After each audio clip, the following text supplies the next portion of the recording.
नहमदुहु व नुसल्ली अला रसूलिहिल करीम। अऊज़ु बिल्लाहि मिनश शैतानिर रजीम। बिस्मिल्लाहिर्रहमानिर्रहीम। वसलामुन अलैहि यौमा वुलिदा व यौमा यमूतु व यौमा युबअसु हय्या। क़ाला रसूलुल्लाहि सल्लल्लाहु अलैहि वसल्लम मन जारानी फिल हयाती मन जारानी बादा ममाती कान्नामा जारानी फिल हयाती। वायतुल खुरान इन्नल्लाहा व मलाइकतहु युसल्लूना अलन नबी या अय्युहल्लज़ीना आमनू सल्लू अलैहि वसल्लिमू तस्लीमा। अल्लाहुम्मा सय्यदना मौलाना मुहम्मद वाला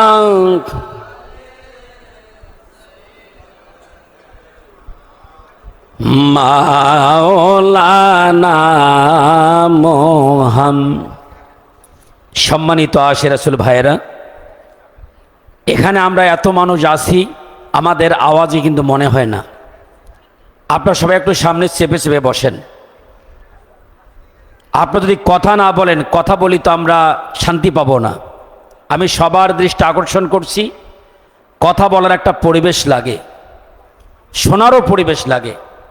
আপনারা যারা আছেন আমি অনুরোধ জানাচ্ছি আপনারা সবাই একটু চেপে চেপে বসেন। কেউ সামনে ফাঁকা জায়গা রাখবেন না। সামনে ফাঁকা জায়গা রাখিয়া পিছনে বসাও, এটাও আদবের একটা খেলাপ।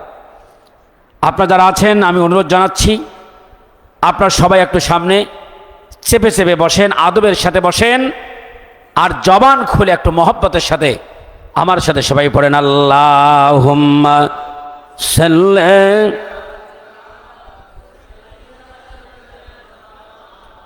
মাওলানা মুহাম্মাদ ওয়াল সাইয়্যিদানা মাওলানা কোথায় রইলেন প্রাণের রাসূল আমাদেরকে সারিয়া। সবাই বলেন কোথায় রইলেন প্রাণের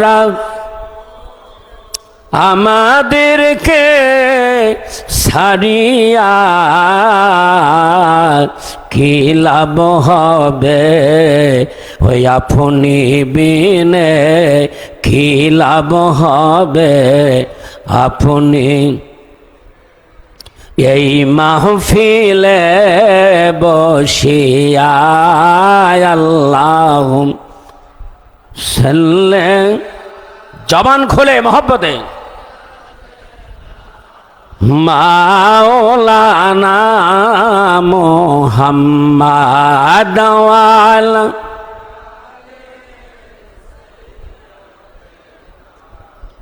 মাওলানা সবাই আমায় মন্দ বলো বাবা কোনো দুঃখ আমার নাই। সবাই বলেন, সবাই আমায় মন্দ বাবা, কোনো দুঃখ আমার নাই, সারা জনম আপনার কদমে, ও সারা জনম আপনার মজনু হয়ে বাঁচতে চাই আল্লাহ। মোহব্বতে জবান খুলে সাইয়্যিদানা মাওলানা মুহাম্মদ ওয়াল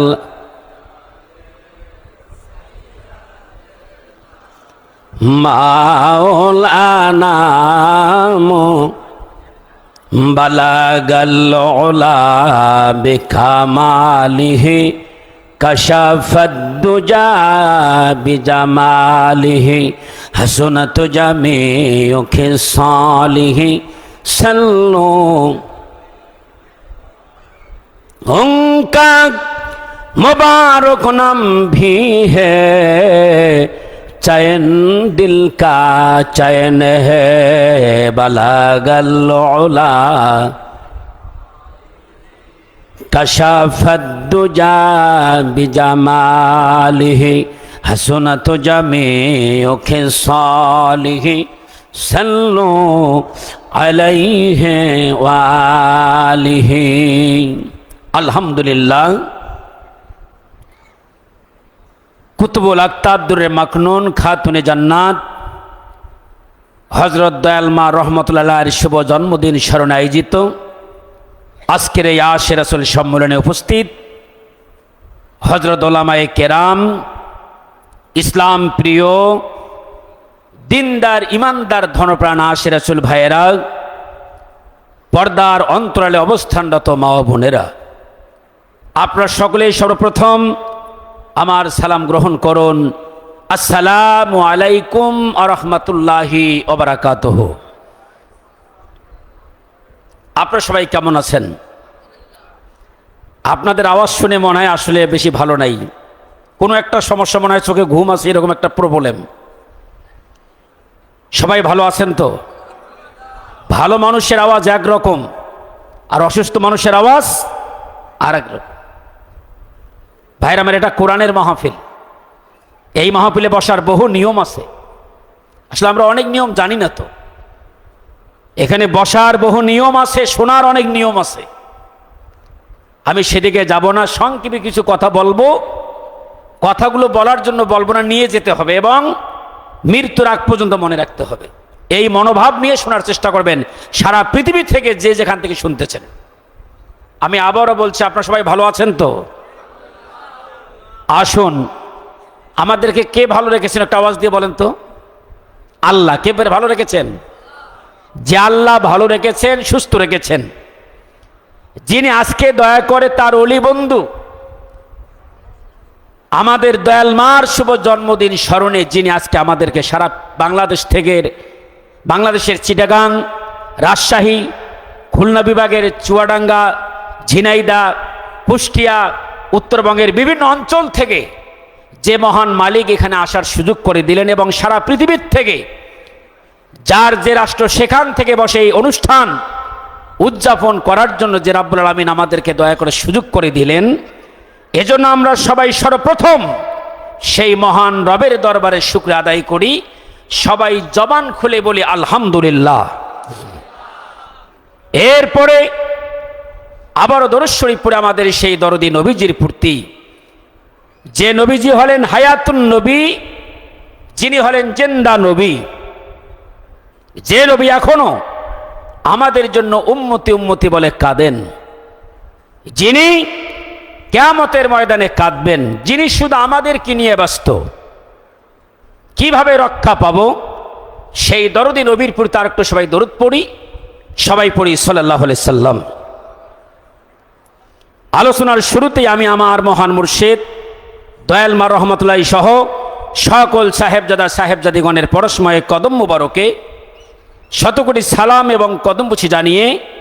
আমি আমার সংক্ষিপ্ত আলোচনা শুরু করছি। ভাইরা আমার, আমি ছোটকাল থেকে চেষ্টা করি যখন যে বক্তব্য রাখি শ্রোতা যাতে মৃত্যুর আগ পর্যন্ত মনে রাখতে পারে, এটাই আমার উদ্দেশ্য। আর কোরআন নাজিলের উদ্দেশ্য এটাই, কোরআন হাদিসে বলার উদ্দেশ্য কিন্তু এটাই। কিন্তু আমরা অনেকে করি কি, সেভাবে শুনতে পারি না, শুনতে না পারার কারণে আমরা মনে রাখতে পারি না। আপনারা সবাই মনে রাখবেন, আল্লাহ আমাদের কান দিয়েছে দুইটা, বলেন তো কয়টা?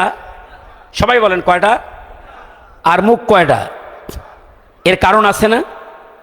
এর কারণও আছে, উদ্দেশ্য আছে। উদ্দেশ্য হলো শুনতে হবে বেশি আর বলতে হবে কম।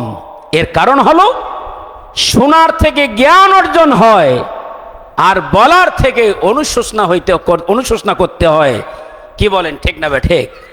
এজন্য আমরা বেশি করে শুনবো। আজকে এখানে যা শোনা হবে, যা বলা হবে, তা যদি কেউ মানে, সেই মানুষটি একজন পরিপূর্ণ মুমিনে পরিণত হয়ে যাবে। জোরে বলেন সুবহানাল্লাহ। ভাইরা আমার, সারা পৃথিবীতে বহু বিশ্ববিদ্যালয় রয়েছে যেখান থেকে মানুষ ডাক্তার হয়, ইঞ্জিনিয়ার হয়, বড় বড় শিক্ষাবিদ হয়। কিন্তু এই দরবার, আমার মুর্শিদের দরবার এমন একটা দরবার, এই দরবারে যে শিক্ষা দেওয়া হয় সেই শিক্ষা হলো মোমেন হওয়ার শিক্ষা। জোরে বলেন সুবহানাল্লাহ।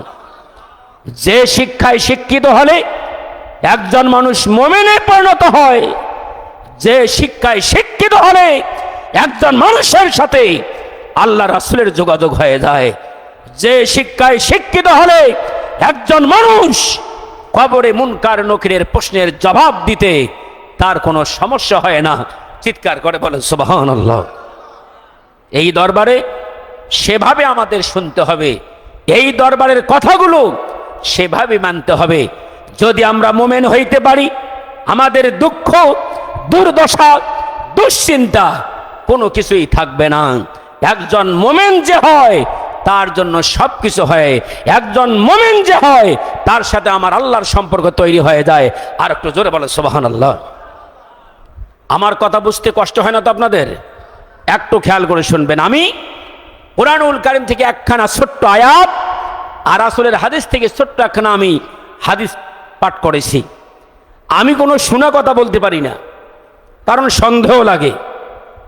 যা বলি সরাসরি কোরআন থেকে দেখি, কারণ তাফসীর নিয়ে কামিল পাশ করেছি, পুরা কোরআনটার একটু কম বেশি ধারণা আছে। হাদিস নিয়ে কামিল পাশ করেছি, সিয়া সিত্তার কিতাবের মোটামুটি একটা ধারণা আছে। দেখে শুনে বলার পরে ভাইয়ের আমার নিজেও মজা পাই, আর মানুষও সেটা শোনার পরে তার বাস্তবতা পায়। কি বলেন, ঠিক না ঠিক?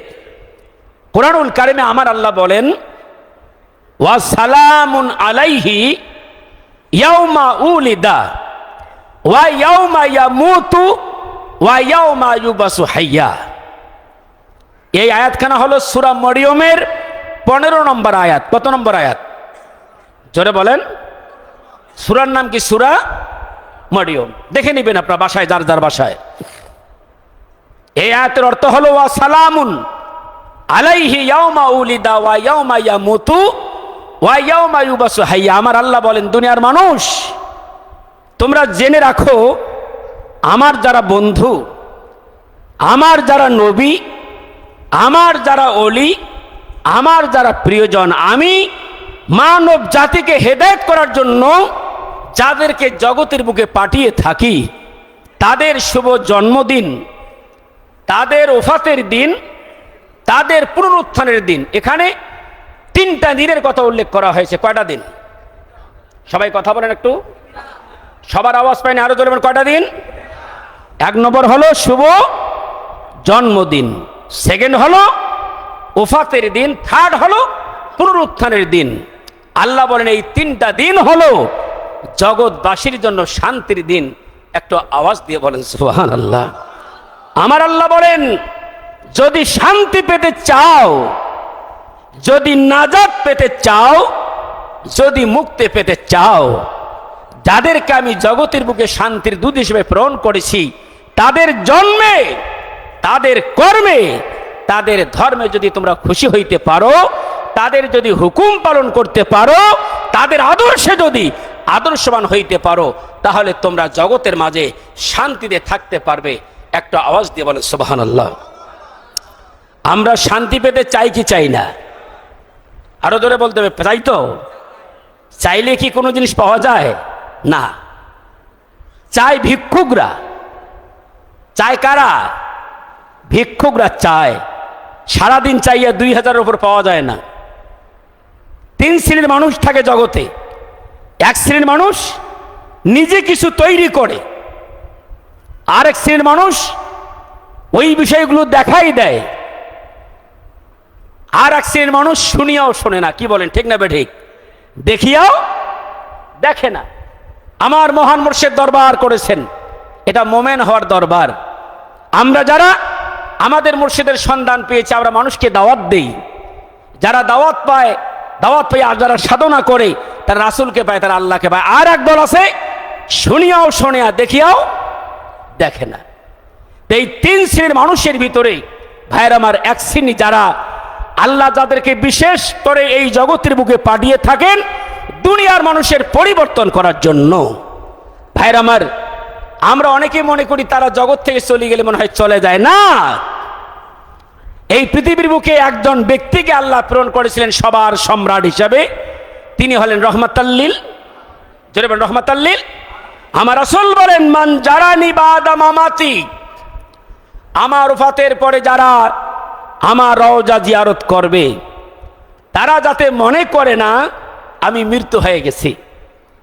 আমি হায়াতে থাকতে যেরকম আমার কাছে আসার পরে তোমরা যেভাবে আমার সাথে কথা বলতে পারো, যেভাবে আমার সাথে তোমাদের সংযোগ হয়, মৃত্যুর পরেও কিয়ামত না হওয়া পর্যন্ত যারা আমার সাথে আসবে, আমার বিদ্যায় যারা বিদ্বান হবে, আমার সাথে তাদের সেরকম যোগাযোগ হবে, সম্পর্ক হবে। চিৎকার করে বলেন সুবহানাল্লাহ। ভাইরা আমার, এজন্য রাসূল যে বিদ্যায় বিদ্বান, সেই বিদ্যায় বিদ্বান হইতে হবে। আমার মহান মুর্শিদের আগে আশেক ডাক্তার জাফর ভাই একসাথে ওয়াজ করেছিলাম। এখন উনি আছে কিনা জানি না, কারণ আমি তো তাদেরকে চিনি, যাদের বাসায় গিয়েছি, যাদের সাথে মাহফিল করেছি, তারা আসলে কেমন। তাদের সাথে উঠা বসা করার পরে বুঝতে পেরেছি আসলে তারা কেমন। এই ডাক্তার জাফর ভাই তিনি সৌদিতে ছিলেন, রাসূলের রওজায় যাবেন, বাবাজানের কাছে পরামর্শ নিলেন। বাবাজান জীবনে যে পরামর্শ দিয়েছেন, দয়াল মা যে পরামর্শ দিয়েছেন, এই পরামর্শ যারা জীবনে কাজ করেছে তারা জীবনে কোনোদিন ঠগে নাই। জোরে বলেন সুবহানাল্লাহ। যারাই আমার মুর্শিদের পরামর্শ গ্রহণ করে নাই, যে মহিলা বোনরা আমার দয়াল মার পরামর্শ অনুযায়ী কাজ করে নাই, তাদের জীবনেই দুর্গতি নেমে এসেছে আমি দেখেছি। ডাক্তার জাফর ভাই বলেন, আমি দয়াল বাবাজানের কাছে পারমিশন নিলাম, আমি আমার রাসূলের রওজা জিয়ারতে যাব। বাবাজান বলেন, আপনি যখন দয়াল রাসূলের কাছে যাবেন আমার সালাম জানাবেন।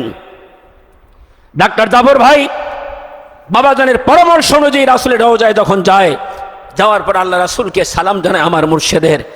তখন ডাক্তার জাফর ভাই বলেন, দয়াল রাসূল আমার মুর্শিদের সালামের জবাব দিতে যাইয়া বলেন যে সুফি সম্রাট ছাড়া আমার আর কে আপন জগতে আছে? আর একটু জোরে বলেন না সুবহানাল্লাহ। ও আমার ভাইরা, আমার রাসূল যে বিদ্যায় বিদ্বান ছিলেন, ওই বিদ্যায় বিদ্বান হলেন আমার মহান মুর্শিদ। ওই বিদ্যায় বিদ্বান দয়াল মা রহমাতুল্লাহ আলাইহি।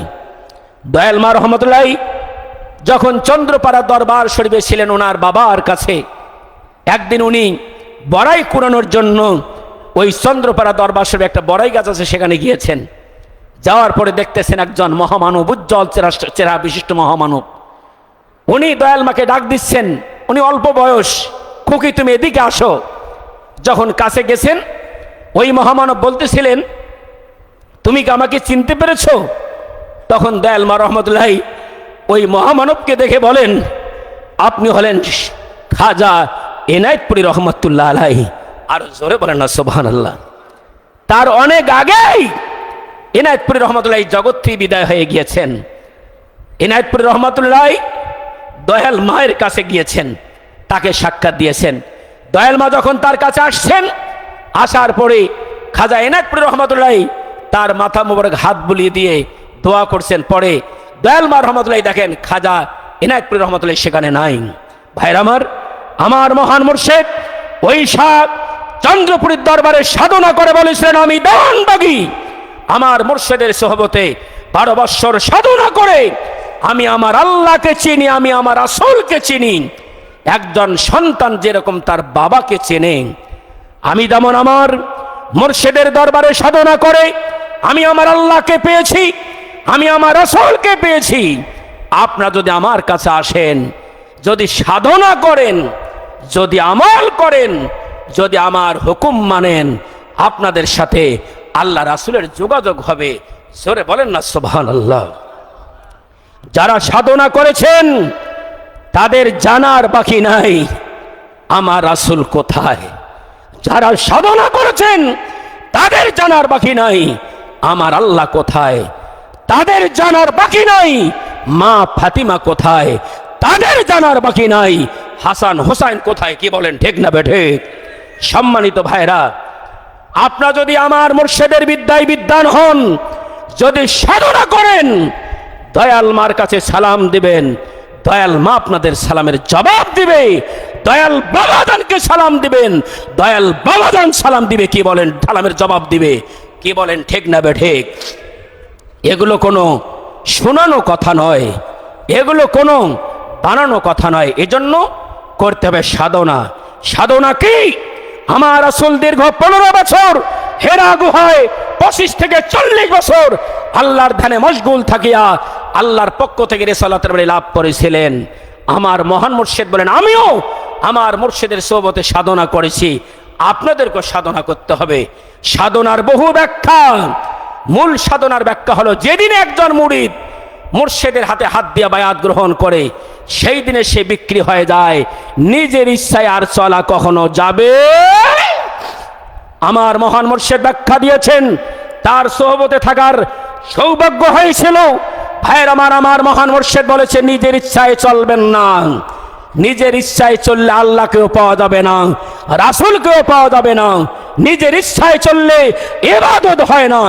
ইবাদত হয় তখনই যখন এই মহান আল্লাহর হুকুম পরিপূর্ণভাবে পালন করা হয়। আরেকটু জোরে বলেন সুবহানাল্লাহ। ভাইরা আমার, আসুন, আমার রাসূল যেমন হায়াতুন নবী, আমার মুর্শিদও সেরকম। আল্লাহর ওলিরা জেন্দা, দয়াল মা জেন্দা। এখানে আসবেন। ভালোবাসার অর্থ কি? যে যারে ভালোবাসে সে তার জন্য কান্না করে, যে যারে ভালোবাসে সে তাকে সাড়া দেয়, যে যারে ভালোবাসে সে তার কাছে না আসলে থাকতে পারে না। কি বলেন ঠিক না বেঠিক? আজকে বাবার অনেক সন্তান আছে 5 বছর থেকে এই দরবারে আসে না, মানুষের কথায় শোনার কারণে। মানুষ আপনার কেউ ভালো চাবে না, একমাত্র আল্লাহর ওলিরা ছাড়া জগতের মানুষ কেউ কারো ভালো চায় না। এখানে আসবেন, দেখবেন বাবাজানের রওজা জিয়ারত করবেন, শান্তি লাগে কি লাগে না? কি বলেন ঠিক না বেঠিক? একমাত্র আল্লাহর ওলিরা ছাড়া জগতের মানুষের ধান্দা শুধু টাকার। এজন্য নিজেরা সজাগ থাকিয়া এই মুর্শিদের দরবারে আসবেন। বাবাজানের যারা আশেক, যাদের সাথে আপনাদের ভালো সম্পর্ক, কি সম্পর্ক বলেন তো? জোরে বলেন। তাদেরকে কি দাওয়াত দিতে পারবেন না? আরে দেবেন, দাওয়াত দেওয়া যাবে কি যাবে না? এই দাওয়াত দিতে যাইয়া যুদ্ধ হয়েছে, এই দাওয়াত দিতে যাইয়া বহু মানুষ মারা গিয়েছে। উহুদের যুদ্ধ, বদরের যুদ্ধ হয়েছে। ভয় করলে প্রেমিক পাওয়া যায় না, ভয় করলে ভাইয়ের আমার বন্ধু মেলে না। আজকে আমাকে একটা ভালো লাগতেছে একটা ভাইরে দেখিয়া। 3 বছর আগে এক জাকের ভাইকে বলছিলাম, ভাই আপনি অমুক ভাইয়ের সাথে যোগাযোগ করেন। সেই ভাই বললো যে না, সে অন্য গ্রুপের বড় কর্মী। আমি বলছি, আমি আমার মুর্শিদের গোলামদের চিনি, কারা আমার মুর্শিদকে ভালোবাসে, ওনার সাথে যোগাযোগ করেন, অবশ্যই ভাই আসবে। ভাই আপনার নামটা কি যেন ভুলে গেছি? হ্যাঁ, সানাউল্লাহ ভাই, গাজীপুরের মৌচাক। 3 বছর আগে বলছিলাম। 1 বছর আগে আমি তার কাছে গিয়েছিলাম, আমি ভয় করি নাই। আজকে আসছে, মনটা ভুলে গেছে। আমি জানি সে বাবার আশেক। বাবার যারা আশেক আছে আপনার তাদেরকে বলবেন, অন্য কথা বলার দরকার নেই। বলবেন, ভাই বাবাকে ভালোবাসছেন, বাবার রওজা আসেন। আমরা কি কাজটা করতে পারবো? ধরেন পারবো, পারবেন আপনারা?